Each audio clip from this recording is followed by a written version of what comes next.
This week, I spoke to Jeevan Kalanithi, CEO and founder of OpenSpace and Parker Mundt, Vice President of Platform, Suffolk Technologies.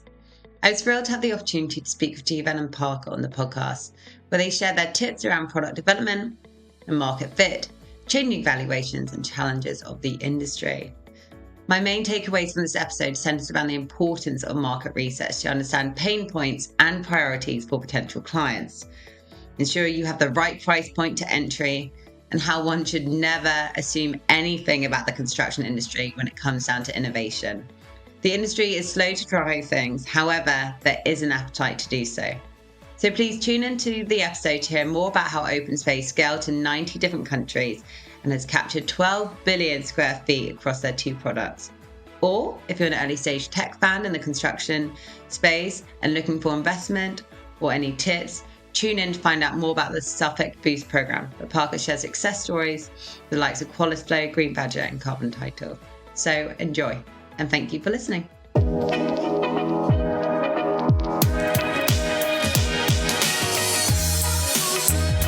This is the Propcast, and I'm Louisa Dickins. Before we introduce our guest, here's a quick word from our sponsor. Hey, it's Michael Beckerman, the CEO of Cretech. We are the largest conference and media company devoted to the prop tech industry. Really excited to announce our 2023 schedule. First stop is the magazine in London, May 10th and 11th, followed by the Javits Center in New York City, September 19th to the 21st. We'll also be staging a dedicated climate event in Europe, coming on the heels of our hugely successful Copenhagen event that we staged last year. For more information, please visit cretech.com. We hope to see you at one of our conferences in 2023.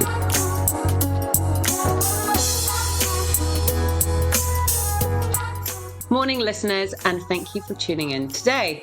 So today's episode, we have two very special guests joining us. We've got Jeevan, the CEO and co-founder of OpenSpace, which is one of the fastest growing reality capture and construction site capture softwares out there. And we have Parker as well, who is the Vice President of Platform at Suffolk Technologies. So welcome to the show, Jeevan and Parker. Thanks for having me. It's a pleasure to be here. Thanks, Lou. Great to be here. Now, we're going to be covering a lot today. We're going to open the podcast up with, obviously, the guests' impressive career journey, so you can familiarize yourself with them. And we're going to quickly deep dive into product development, fundraising, global expansion, investing valuations, M&A, and also different types of waste management when it comes down to construction. And I know that's a lot to cover in 30 minutes. So if you have any questions throughout, we're trying to be more engaging with the audience as well. So if you're listening in, feel free to reach out to the Propcast at LMRE.tech. We'd love to hear from you. But whilst we are on the clock and our guests are two very, very busy men, let's kickstart with the questions. So Jeevan, I guess let's hear a bit more about you and OpenSpace and founding it. It's not your first rodeo. You had one successful exit, I think, before with Siftio, which you sold 3D robotics. How did you end up on this podcast with me and founding a very successful construction technology business? Oh, why did I end up on this podcast? So many reasons. I think to answer your question briefly, though, you're right, it's not my first rodeo, and I was fortunate to start a company and sell that. But really at the company that acquired us, 3D Robotics, that's when I got much more deeply into real estate development and construction. So we launched a number of products there. We started a product called SiteScan. That was in partnership with Autodesk. And what it did is imaged job sites with a drone. And that was really cool. That really showed us the value of just reality, giving superintendents and PMs the ability to see what's there. And there were certain cool things about the drone solution and certain things that were limited, to be quite frank, like drones don't go inside. So that's not good. A lot of construction goes on indoors. And there's things about them that are kind of a pain to use. Overall, it was a successful experience. And after my time there as president of that company, then took 6 months off, I got a call for some friends of mine who I went to grad school with in a program called Meet Lab at MIT. That was a long time ago. They started a company and sold it. And sure enough, they were working on a capture technology with these new 360 cameras. When I heard about it, I was like, who could really use this? Build buildings. So then we bootstrapped the idea. And at that time, I joined a venture firm called Lux Capital as an entrepreneur in residence. Nice platform to evaluate whether the idea made sense. Knew a lot of builders already, so we built the product on the job site. It was not just like tech guys navel gazing at an interesting idea. Obviously thought it was a good idea, and we started the company about 5 years back, and it's been going pretty well ever since. Yeah, I'd say pretty good. Everyone listening in, OpenSpace is a truly global business now. How many people are you at? It's like in the hundreds, I think. Yeah, 200 and something, 250, 60, something like that. And I think you were valued, I know this is changing the whole time, but this is 955 million. What were you valued at not too long ago? Yeah, it's pretty good. We raised about $111 million, and the post-money valuation is 920 something. I don't know. Who's counting? Our investors are counting. I mean, if I was a founder, I'd be counting. It's amazing, and congratulations, Jeevan. Now, Parker, bringing you in, how do you know Jeevan? What's the sort of story here? Yeah, so our story started together back in probably 2018. I think we first started chatting between Suffolk and OpenSpace. Jeevan was one of the solutions that our general contracting business at Suffolk Construction was looking at implementing and using out in the field. The Suffolk Technologies subsequently took investment in 2019, but we got to work together and watched OpenSpace scale from one project to over 30, and now enterprise-wide at Suffolk Construction over the last 5 years or so. So it's been a fun journey for us, and one that's continuing, and will continue to evolve over the next couple of years as well. Amazing. And for the audience, obviously, those who are listening and who aren't from the US, Suffolk is I think it's a $4.5 billion construction. It's massive. Okay. So, they've also, they trial different technologies to obviously help solve various problems of a construction business, which there are many. But Park, could you share a bit with the audience about your sort of new role, which you've, well, not so new role that you're sort of, running at the moment in the platform role? Sure. Happy to.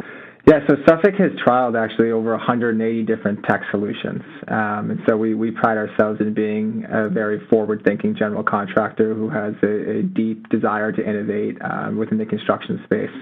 Our Suffolk Technologies team is actually a standalone company. We operate like an institutional venture fund, and we make investments into construction tech and prop tech companies that forward the built world. So anything that's increasing efficiency and productivity within the built world, from design all the way through the operating phase of the building, those are the types of technologies that we will look at.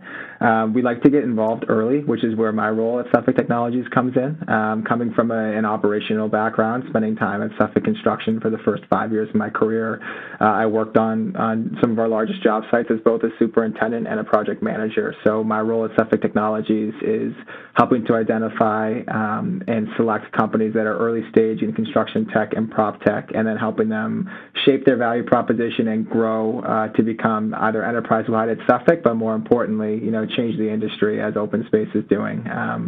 And so we add quite a bit of value leveraging the Suffolk construction job sites, but also having piloted so many different tech solutions, we can help with things like go-to-market strategy, the right price point, how to sell, who to sell to, when, and then we offer that feedback loop, which is continuous, and we like to work with companies from the early stages until they grow to be the size of OpenSpace and beyond. Well, I guess those founders listening in sort of earlier stage, reach out to sort of Parker. I'm sure he's looking for the next OpenSpace at about that, but not in the same area. Leave OpenSpace to continue to take market dominance.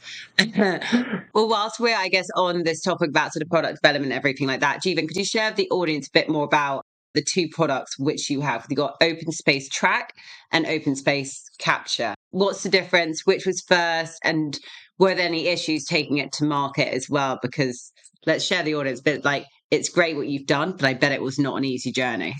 Yeah, totally. Happy to talk about that. So OpenSpace Capture came first, then Track. And really briefly, here's what they do. Capture does is it makes it incredibly easy to have a full visual record of a project inside and out. You can think of it like a Google Street View for your project, and you can image the project over and over again. So you can basically see what's there from anywhere at any point in time, what's there today, last week, 2 years ago. So I think in a nutshell, what we're doing is we're replacing opinions with facts. It's like a time machine for your project, or instant replay, just see what's there. So if you're a PM, you can just go open our software, go to floor 6 2 weeks ago and just see what's there, and look all the way around. And the idea of having this sort of data is not really new. Like, we didn't invent the idea of photo records. People have been photo documenting since cameras were invented. What we did is we made it incredibly easy to have a super comprehensive record. And that we thought would be pretty transformative, because in addition to being the instant replay, you can just get stuff done if you can just see what's there, as opposed to like looking at someone's document who wrote it down, or calling someone and hoping they were. And so that was the main product that was the wedge, which helps us to launch all the future things we're working on now in our OpenSpace Track, which we've had out for a while. So what OpenSpace Track does is it takes all that data, and then it actually can understand what's in the images and classify them and quantify them. So if you are a drywall trade, we can tell you exactly how much top track has been installed, how much drywall you've hung, how much you've taped, down to the percent completes, and even down to the material quantities. So 10,000 square feet have been done in the last 3 weeks, or whatever you want to know. And we can track various other materials. So actually, OpenSpace Track is really a suite of products that all track different materials, and we track them in greater and greater resolution as the system gets smarter, and more things over time. And so that, of course, saves a lot of time and headaches if the system just tells you what's there. And of course, you can always go look and see in the software what's in fact there, so you don't have to take the AI's word for it. So those are the main products, and of course, we're building more and more stuff upon that. It all works because we have a simple capture product, and I think we've captured something like 12 billion square feet, some big number. So it's a lot of data that allows us to make the system smarter and more useful for our customers. So you obviously have extensive customers. I don't know if you're allowed to share the audience, like a few of them who they could be, whether it's be JLL, or I'm sure it varies. But what was any challenges you've had with customers? And yeah, if you could share any of them, who they are, the audience would love to hear. I think one thing we did that was pretty smart in the end, or in the beginning, was we really just spent a lot of time with builders before we even said, yes, we want to start this company. Maybe 6 or 9 months. I'm not even including my past experience, but actually with the open space concept. And another thing I think that was smart is that we worked with, in our case, what was smart, I believe, was working with mid-sized builders, people that are doing 100, 200, 300 million dollars of annual building. I think what was good about that was that, which is no offense to Suffolk, of course, this is much bigger. But one thing that was good about that was you kind of saw quickly like what the priorities were, because a lot of these companies, they really don't have the ability to try new things at all, which is good and bad. But in a way, if you can get them to be excited about what you're doing and pay for it, then you're probably onto something. And so that helped a lot. And then as we've scaled, we have definitely lots of challenges, just convincing yourself that this really can scale, adapting the product to new types of customers without getting too distracted. It's always a challenge, see someone who wants it, but then they say, oh, it'll be great, but you have to add these 8 components. And we're like, well, it's so tempting to have this new customer, but it's not going to make the product harder for everybody else to use. Yeah.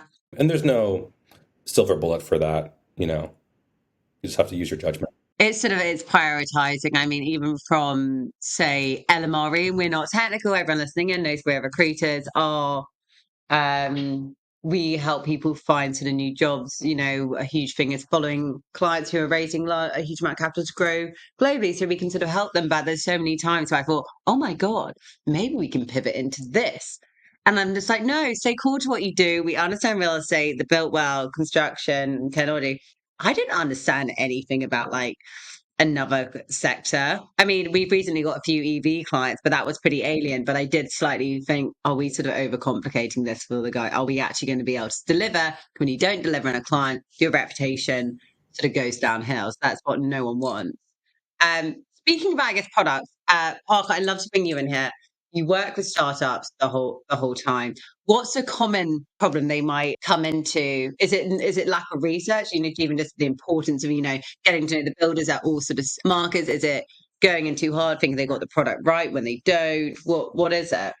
Yeah, I think there's a few points, and I think Jeevan actually hit on these, so I can just kind of reiterate. But from our side, I think number one is ease of implementation. I think whenever a new product comes in, general contractors and subcontractors on a job site are extremely busy. And asking them to go above and beyond to do more work in an already extremely jam-packed day doesn't make a lot of sense. So the concept of passive data collection really came about when we started to implement OpenSpace on the job site, and we recognized, hey, our superintendents and project managers walk the job daily. So for them to stick a camera on top of their hard hat and just continue to do their job as they typically would, and the technology that OpenSpace uses to understand where these folks are on a job site and stitch back together the photos, that's not an additional lift from the people in the field. And so for them then to have that repository to be able to reference and leverage in owners' meetings, in meetings with the trades, it makes their life a lot easier, and they don't have to do any additional work.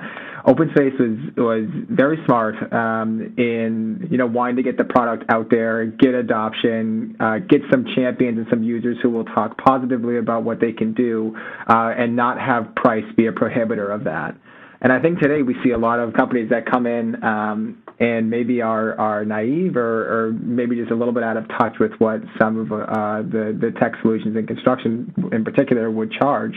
And that can be a showstopper immediately because the folks that you're selling to are still very focused on price and schedule, right? Those are the two main drivers in the construction industry. And we can talk about macro trends a little bit later on, but I think those two are super important for price point, ease of implementation.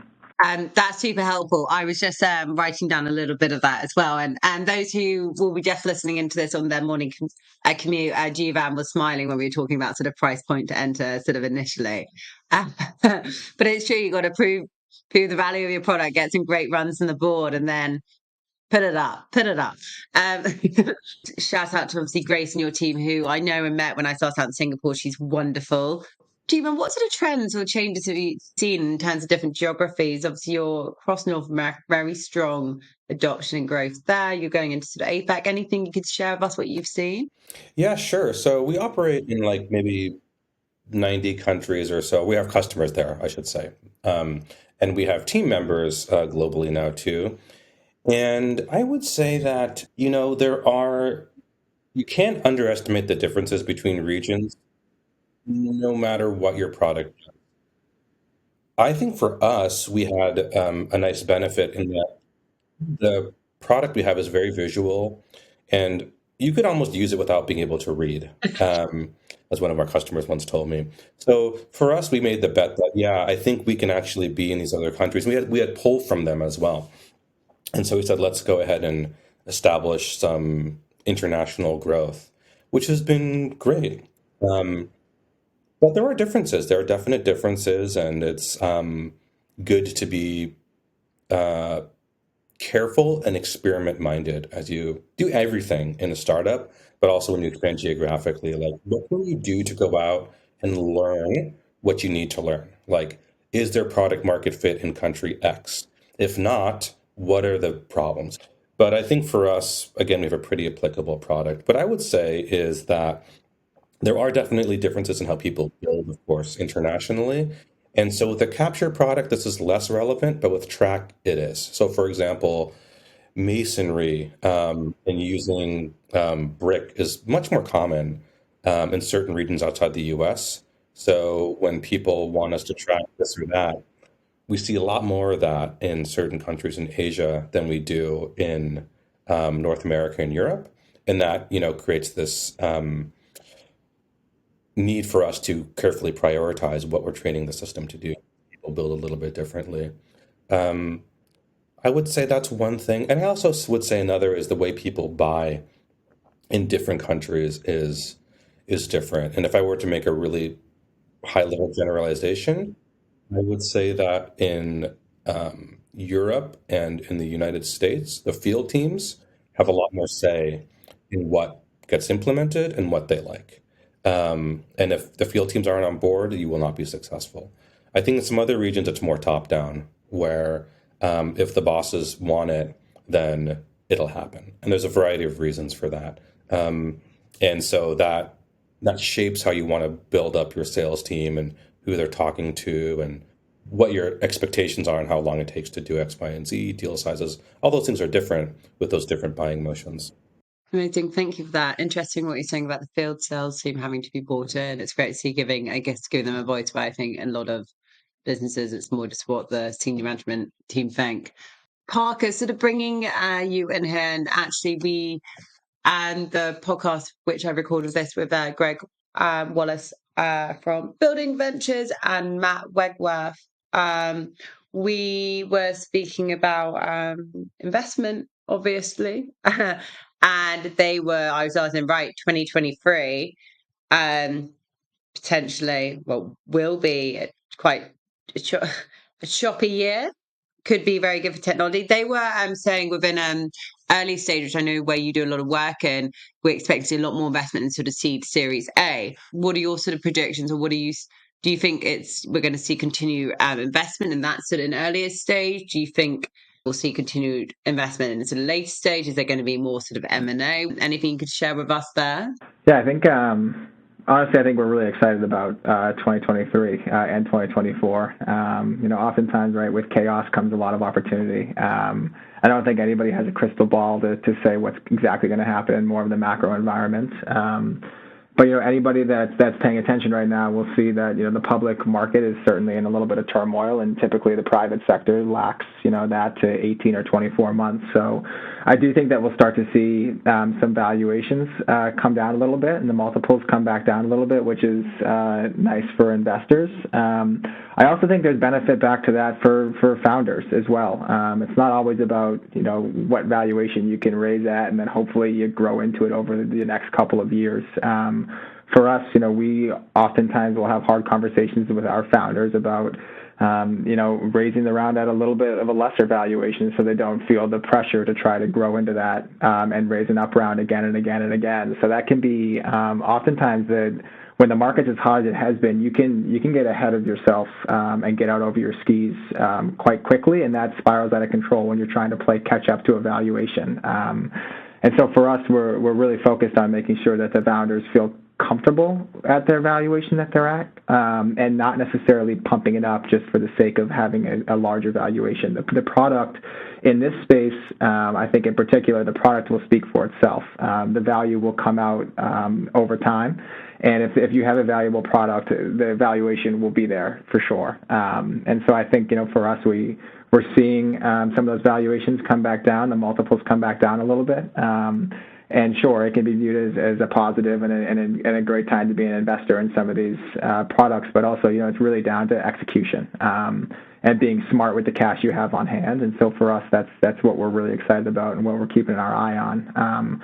I also think just, from a macro trend, we've been seeing the price of construction has been outpacing the valuation of the buildings themselves. Which means, we're being forced to innovate. The industry as a whole doesn't have a choice. Clients are asking for more elaborate buildings on smaller plots of land at a faster schedule and a lower price point. And the macro trends, they're telling you that's going to be nearly impossible. So the contractor we're at an innovate or die kind of portion of the life cycle right now, where folks who are tech forward and are looking to see, how they can do things better, faster, cheaper, safer, those folks will emerge as the industry leaders as a general contractor. And we look outside of the organization to find the startup companies who are pushing the boundaries and are willing to take a little bit of risk from the innovation side. So we're super excited. We're seeing a lot of activity in the early stages right now, albeit it's probably a little bit insulated from what we're seeing in the public markets. But we're seeing still a lot of excitement, and I think that the macro trends more in construction and real estate are lending themselves to needing to innovate. So it's a really exciting time to be around the table in construction tech. Yeah, agreed. And I guess whilst we're talking about new sort of innovations, and we can't really talk about this construction without obviously talking about more sort of sustainability, energy efficiency. Our audience loves facts. Construction creates an estimated a third of the world's overall waste, which is, that ties into the stat, which I think everyone knows, 40% of the world's carbon dioxide emissions comes from sort of real estate. So Parker, sticking with you on this, are there any sort of technologies from the Suffolk Boost Accelerator Program that maybe help reduce waste emissions that you're sort of looking at, or maybe any success stories that are working at Suffolk? Sure. Yeah. Our Suffolk Technologies Boost program just wrapped up its third year. We had 185 applications to our 6-week accelerator program from over 30 countries this year. So we're starting to grow toward an international footprint. It sounds like we're chasing the 90 countries that OpenSpace is present in, but we'll get there at some point. And it was really interesting to us, actually.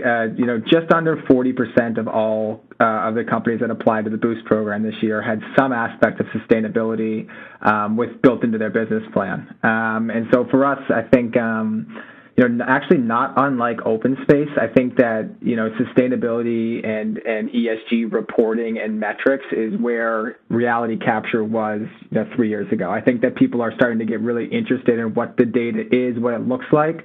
But the first step in that is recording it and making sure the data that you have is accurate. And so we're seeing a lot of companies that are coming in. These are the Green Badgers, the Q-Flows, the Carbon Titles of the world who are looking at, can we actually find this data, make sure it's accurate, get it from the job site into a data lake or repository that we can then pull and drive the decision makers to influence those decisions further upstream. And we're starting to see that feedback loop come together with some of these companies. So Qflow is actually a UK-based company. It came through Boost 3 this year. Yeah, it's Bridget. Is it Bridget and Jade there? Brittany and Jade, yep. And they're fantastic. So we're really excited about their field application that you can scan bills of lading and understand what's coming into the job site, where it's coming from. You can calculate a carbon footprint associated with that specific delivery. And so it's those types of innovative solutions that you're going to need to have a level of accuracy. And then thinking on the back end of what do you do with that, you have companies like Carbon Title that are popping up and open up an interesting carbon credit marketplace for clients. So if they're trying to hit a 40% reduction in their carbon footprint of this new building, they know exactly what their carbon footprint is by using tools like Qflow, and then they can offer the offsets on the marketplace side. So it's really interesting to see the conversation, continuing to take off. I do still think we're in the early stages of that, but I know it's coming, right? It's here, and people are trying to figure out what to do and how to do it. And so, again, it's a very busy time around sustainability reporting and construction. Yeah, we love it. Awesome. Thank you for sharing some of those businesses as well. And shout out to obviously the QualisFlow team, 2 female founders. We love to see it. Right, Jeevan, back to you. So audience listening in, I was just testing Jeevan to making sure he's following his excellent marketing material as they pump it out. So we spoke about obviously waste and some technologies in that space a moment ago with Parker. But OpenSpace released I think it was a few days ago, a little blog about the 8 wastes on the construction site. And they said the 8 wastes were, let me just get this right: time, inventory, motion, waiting, over processing, overproduction, defects, and skills. And these are all actions and steps do not add value to the final product. So Jeevan, how does OpenSpace and all your technology help reduce these 8 nightmare wastes? Yeah, I mean, I think you'll see a lot of lean concepts in there, which is, we are very inspired by those lean construction concepts. I'm going to try to reduce it down to 3 things to make my answer a little more simple. So I think a lot of times people think about waste in these categories. There's like material wastage, like stuff that you buy that does not get installed or ends up in a scrap heap. I think there's general overhead, which is like waste in labor and time. Like you have too many people sitting around, or there's a process that could have been concluded in 3 days that takes 3 weeks.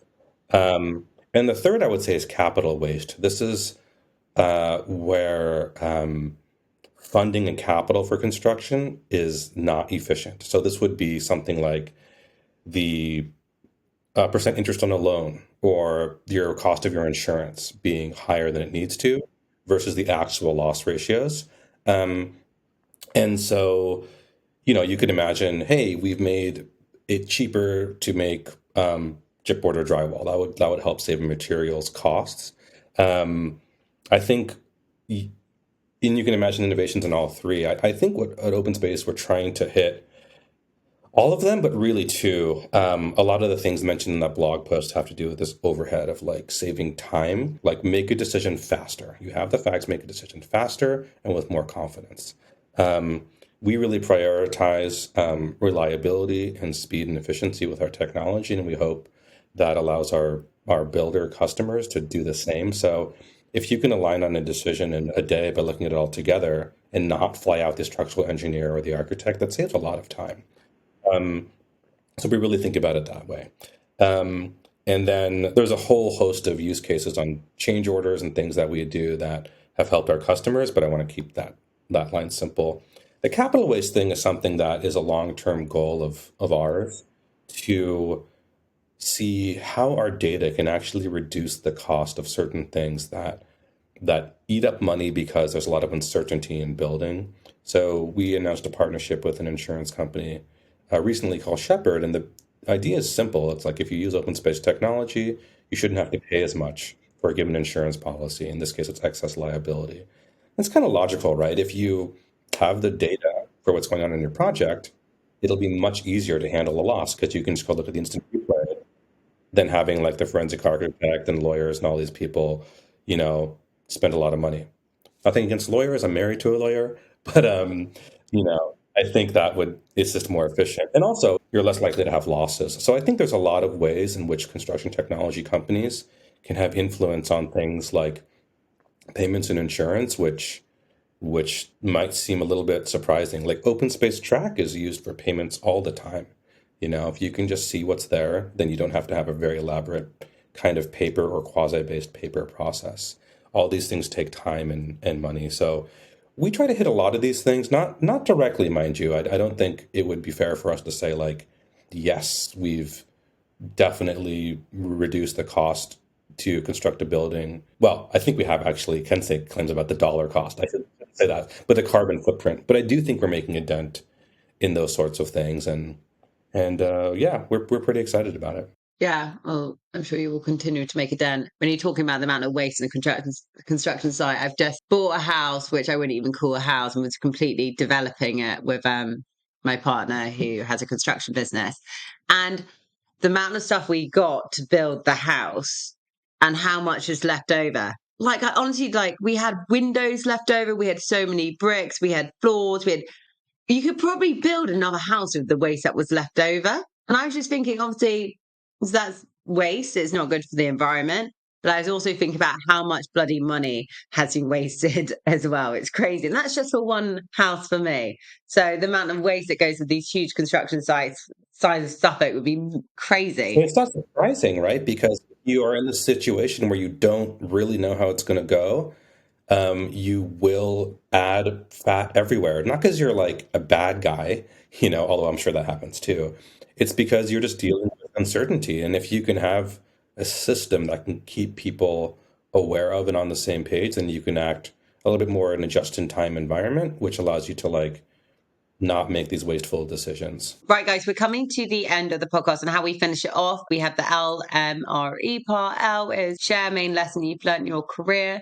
M is mention anyone, or if you want to give a product, service, a shout out. R is what's been the most rewarding part working within construction technology. And E is what are you most excited about? But we'll take it in turns. So Jeevan, you can do the first two, and Parker can do the second one. Or if you guys want to flip it a little bit, we can do that as well.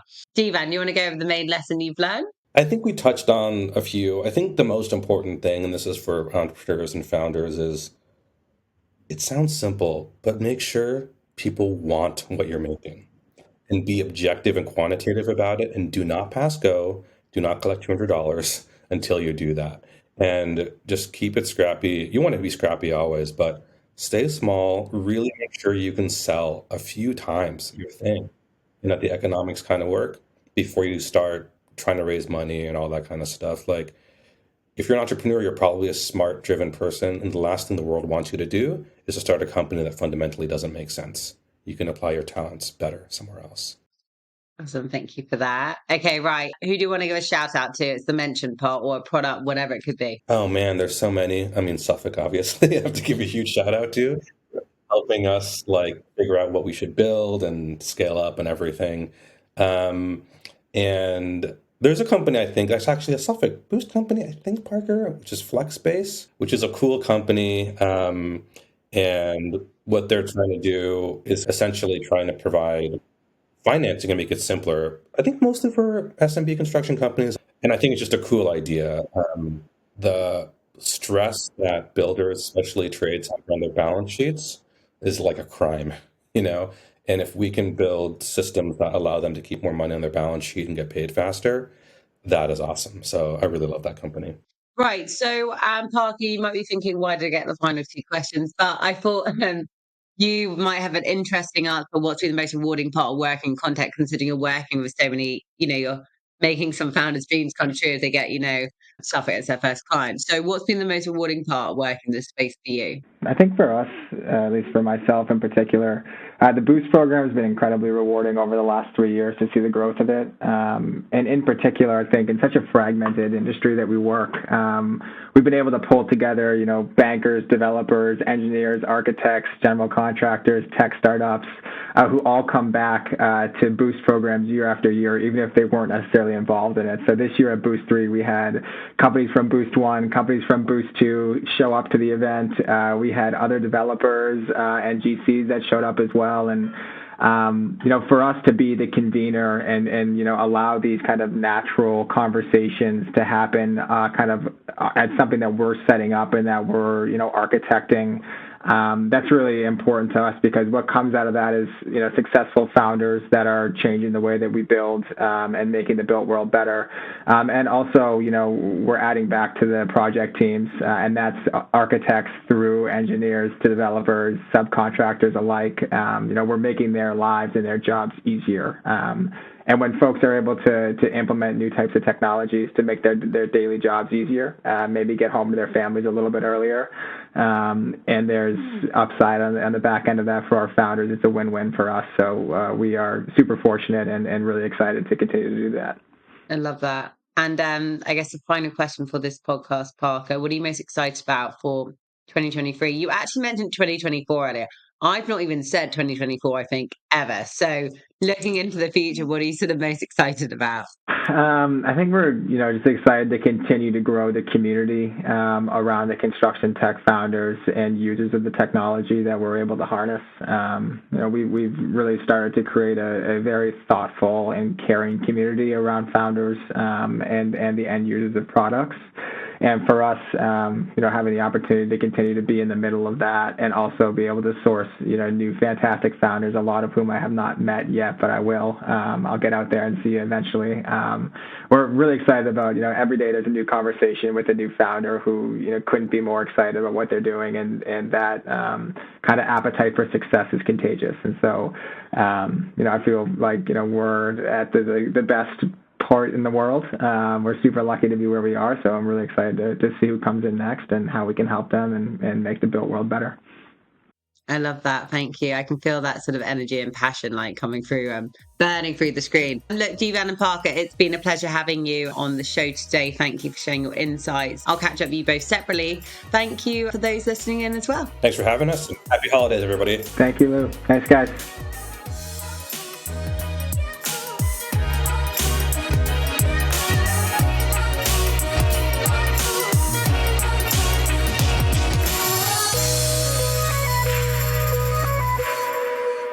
Making a high-quality podcast like this one takes a lot of work.